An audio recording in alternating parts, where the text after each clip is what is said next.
What's up, K through 5th grade? Thanks so much for tuning in online. It is September, which means we've got a brand new big idea.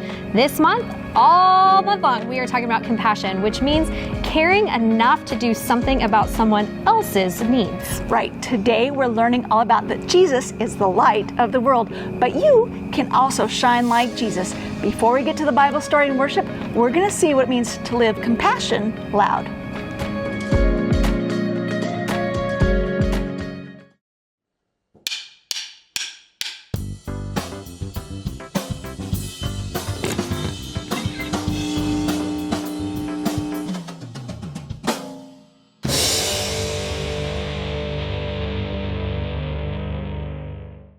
Have you ever asked yourself, what do the people around me need?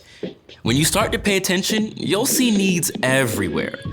Maybe your bus driver needs your smile, someone in your town probably needs a meal, or maybe some warm socks. The new kid at school might need a place to sit at lunchtime. Your sister might need a listening ear, and for you to zip it while she talks. Your friend who's struggling with science may need a study pal. Maybe your cousin could use a cheerleader at a soccer game. Go, Garrett, go! And I can guarantee your mom or dad needs a helping hand. When you practice looking for what people need, you'll start to see it everywhere. But seeing is only the first step. Once you see a need, then you can do something about it. You can show God's love by meeting some of those needs. Now, we hear about needs all over the world, and sometimes we can help, like sponsoring a child so they can have food and school to go to. But most of the time, it's about showing love to the people right around you. God can give you the vision to see and the creativity to help the people you see every day. When you care enough to do something about someone else's needs, it's like shining a light so others can see God at work. That's why compassion is an amazing way to worship God with your life.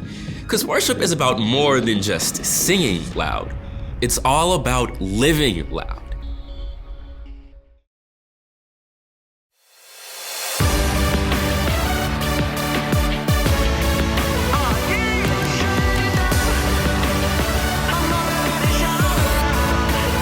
It all began with a spark. The spark caught fire in my heart. And I could see you lighting up the dark. And I was burning brighter than ever. It's down deep in my soul. The fire burning out of control. It's love and I gotta let it show. It's changing my world for the better. So raise one hand high, show your light in the sky. We're gonna keep it shining forever. Whoa, whoa. It's brightest when we're shining together. This little light of mine, I'm gonna let it shine. And in the darkest night, I'll be the brightest light. No covering up, no shutting it down, no blowing it out. I'm gonna let it shine. This little light of mine, I'm gonna let it shine. We're shining brighter than the sun. We're lighting up the world for everyone. And no, we're never quitting, never done. We're only getting brighter and brighter. So raise one hand high, show your light in the sky. We're gonna keep it shining forever. Whoa, whoa. It's brightest when we're shining together. This little light of mine, I'm gonna let it shine. And in the darkest night, I'll be the brightest light.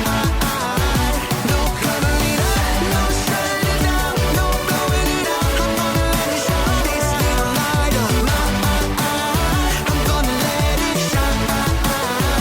Yeah, this little light of mine. Maybe it used to be little, but now it's a wildfire. It's growing bigger and bigger and bigger. Can't shut it down, can't blow it out, can't hide it now. It's shining around the world and getting hotter now. So throw your light up, come on, raise it higher. We're gonna start a fire, it's only getting brighter. Burn bright in the night for the world to see. This little light is bringing change and it starts with me. One hand high, show your light in the sky. We're gonna keep it shining forever. Whoa, whoa. It's brightest when we're shining together. This little light of mine, I'm gonna let it shine. And in the darkest night, I'll be the brightest.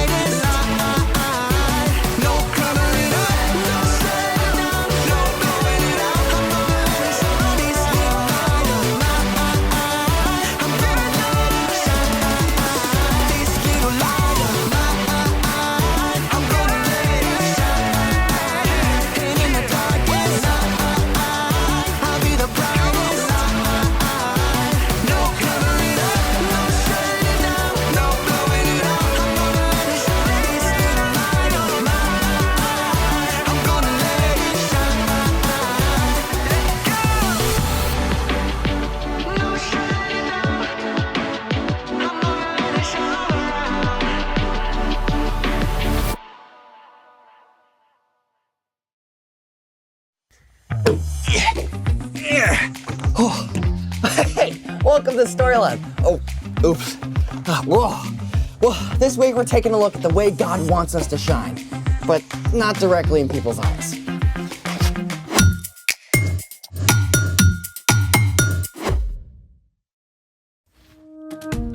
Hey, I'm Carter. And I'm Zeke. And this month, we're talking about how trusting and following Jesus changes the way we treat others. So we can live bright. Not that kind of bright. I was exploring in our attic at home. There's no good light up there. Find anything? Oh, indeed I did. I excavated this piece of ancient technology. Oh. It plays music. How? Does it have a Wi-Fi connection? You have to feed it one of these. Oh, right, CDs. Can we play one? Nope, the batteries are corroded, but I discovered something fun. Here, see how it catches the light? Yeah, rainbow colors. Here.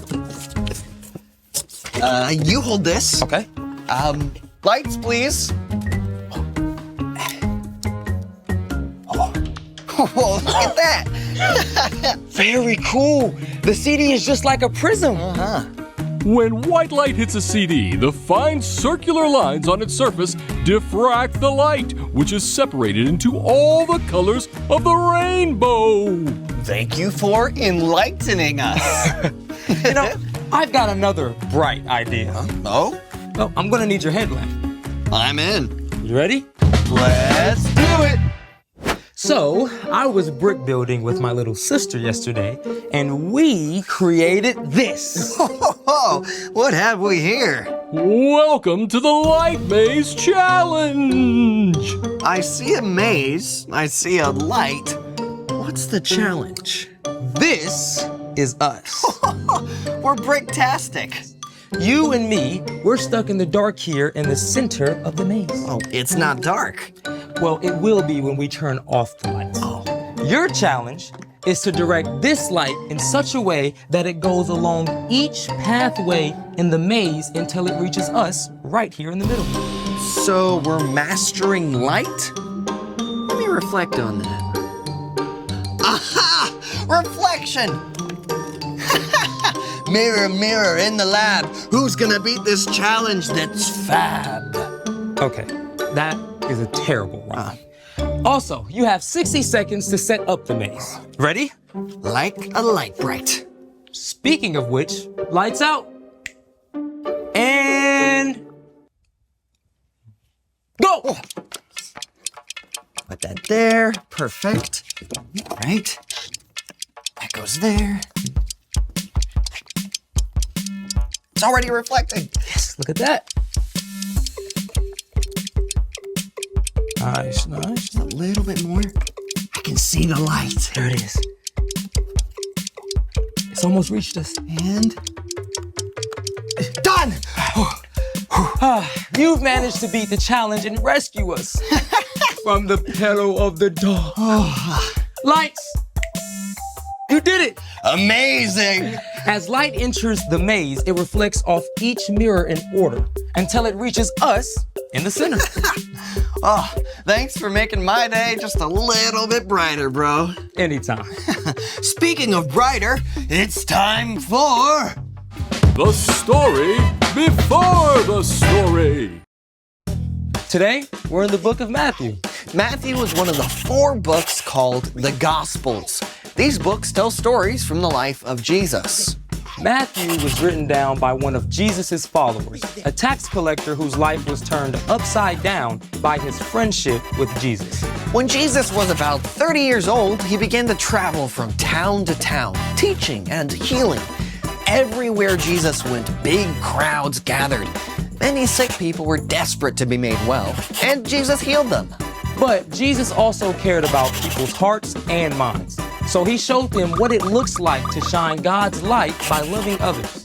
Which is where our story starts. Take it away. Hey everyone, I'm Brian. As Jesus began to travel from town to town, teaching and healing, great crowds gathered. And one day, Jesus sat down on a mountainside to share with his followers what it truly looks like to live for God. The truth that Jesus taught there has come to be known as the Sermon on the Mount. And today we're going to take a look at something Jesus said about us. You are the light of the world. Yeah, you, me, everybody who follows Jesus. We are the light of the world. Yeah, it's a powerful picture. But the light Jesus was talking about doesn't require batteries. See, Jesus later told his followers that he is the light of the world. Jesus is the source of all light, just like the sun. And we don't have our own light. But just like the moon reflects the light from the sun, we can reflect the light of Jesus to the world around us. Jesus had more to say about how we can be light. A town built on a hill can't be hidden. Now, we don't know if Jesus was referring to a specific hill, but from where he sat, it's likely he could see a fortress on one of the highest mountains in the land. In fact, cities and towns were often built on high ground at that time, where they could be seen by all the surrounding area. Now, fire up your imagination for a moment and picture this. You've been traveling all day, and you're hungry and exhausted. What's more, it's getting dark, and you can barely see the road ahead. You desperately need a safe place to spend the night, and at last, you look up, and there, in the distance, you see a town, high on a hilltop, glowing with light. It changes everything. Now you know exactly where to go and how to get there. There is a lot of darkness in our world right now. But together, those of us who follow Jesus can be like that town on a hill. When we look for the needs of those around us and choose to help, we shine the light of Jesus for everyone to see. Jesus finished with another word picture. Also, people do not light a lamp and put it under a bowl. Instead, they put it on its stand. Then it gives light to everyone in the house. In the same way, let your light shine so others can see it. Then they will see the good things you do, and they will bring glory to your Father who is in heaven. Every day we each have the opportunity to be light, like a lamp. And as we all know, it's not helpful to cover up a lamp. So not helpful.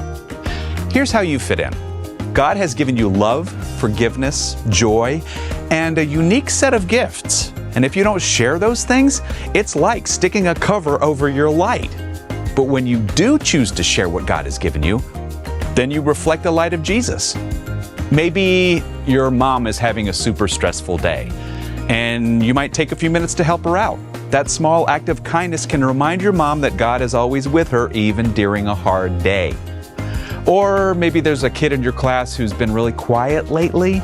You can offer a word of encouragement and be willing to listen, or even just sit with them. That kind of light can remind someone that they are valuable and deeply loved by God. When you choose to share what God has given you and love like Jesus, you shine light everywhere you go. The end. Gotta be real. Some days I feel more like a burnt out bulb than a bright light. I mean, I don't know if I want everyone looking at me. Oh, that's okay. I mean, being a light doesn't have to mean lots of pressure to be perfect. So, What's our part in this story? Well, because Jesus is the light of the world, our job is simply to follow in his steps and reflect his light by showing compassion to the people around us. compassion is caring enough to do something about someone else's needs. So I guess the first step is really just paying attention. That's right. You can ask God to open your eyes to the needs of the people in your life. And meeting those needs may be very simple. Like giving up a few minutes of your recess to help a friend find their lost water bottle. Or taking some of the cookies you and your mom baked to the lonely neighbor next door. What about a smile? Oh, for sure. I mean, if a friend is bored or bummed out, sometimes sharing a simple smile is enough to change their mood. It all comes back to keeping your eyes open. And loving like Jesus. You've definitely got it. Boop. See you next time. So, here's the thing. You can shine God's light. And you can do it in amazing ways. You know, I bet we can make this even more epic. I got more bricks. Oh, Oh, yeah. Thanks for joining us in the Story Lab. See you next time. Okay, you think we should like make a roof? Oh, yeah, absolutely. Yeah. We can use this. I'll put that on the corner there. Yeah. All right, friends, thanks so much for joining us online today. We will see you right back here next time.